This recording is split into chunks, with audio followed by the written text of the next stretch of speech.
Sadie had chewed through her doggy car seat by the end of the block. By the time we'd reached Kansas, it was smooth sailing. This was going to be a piece of cake, right?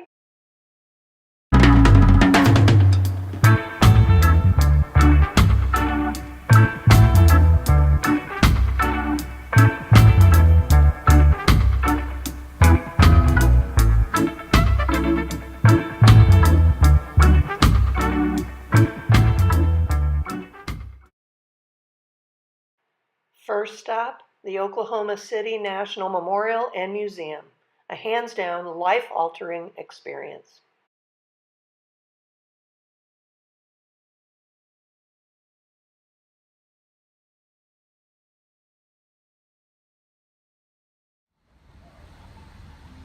Welcome here to remember those who were killed, those who survived, and those who changed forever. May all who leave here know the impact of violence. May this memorial offer comfort, strength, peace, hope, and serenity. This is what that horrific morning looked like just after the blast around 9 a.m. on April 19, 1995.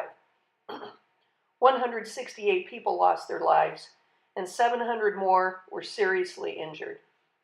I learned that glass shattered in 312 other buildings nearby. So frightening. I learned this dude named Raymond Washburn ran a snack bar inside the Murrah building. He helped several people to safety even though he was blind. Truly amazing.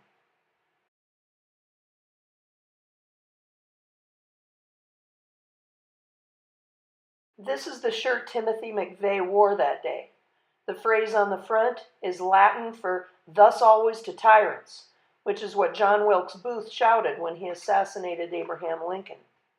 The back of his shirt is a Thomas Jefferson quote that says, "The tree of liberty must be refreshed from time to time with the blood of patriots and tyrants." Here's a note of inspiration about a caring humanity. Hundreds of booties were donated so the rescue dogs wouldn't cut their paws in the rubble. Even more inspiring, people from all over the world sent ribbons to the citizens of Oklahoma City as gifts of love and healing. White symbolizes innocence, purple, courage, yellow, hope, and blue stands for Oklahoma.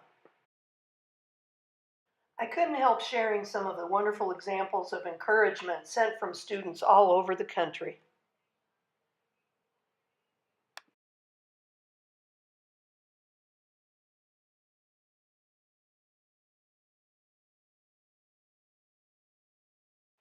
Bam! Love this.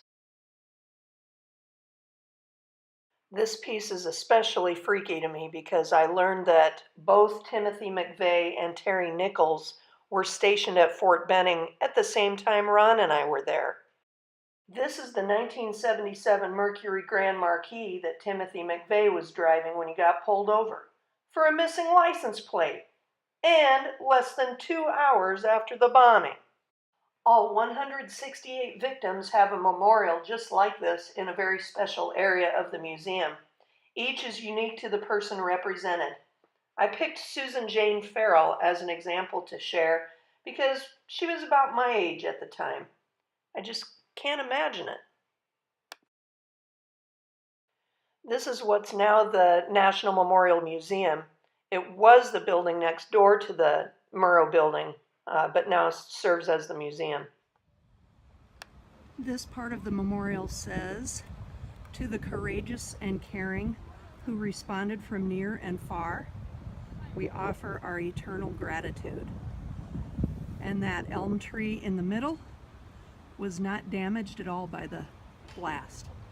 It was one of the few things that did not show any damage, so they have preserved that as part of the memorial. The granite used on the pathway of the memorial park was salvaged from the Murrah building. The field of empty chairs is a tribute to the 168 victims.